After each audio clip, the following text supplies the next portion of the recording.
जैन साहब के गोदाम पे लेके आए कपड़ों के, इनकी खुद की मैन्युफैक्चर। जैन साहब क्या दिखाने वाले हो? भैया आज देखो मैं दुपट्टे लेके आया हूँ, मात्र 10-10 रुपए में दुपट्टे मिलने वाले हैं।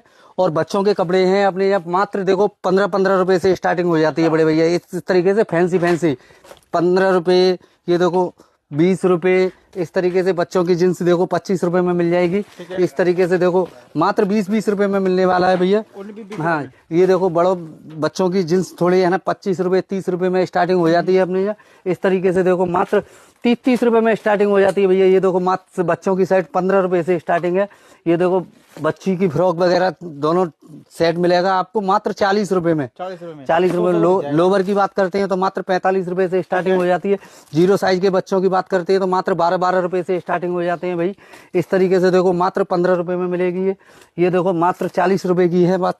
ठीक है। ये देखो लोवर मात्र 45 रुपए की है बड़े भाई। मिलेगा होलसेल, दिल्ली सदर बाजार में अपनी शॉप पड़ती है कुतुब चौक पर।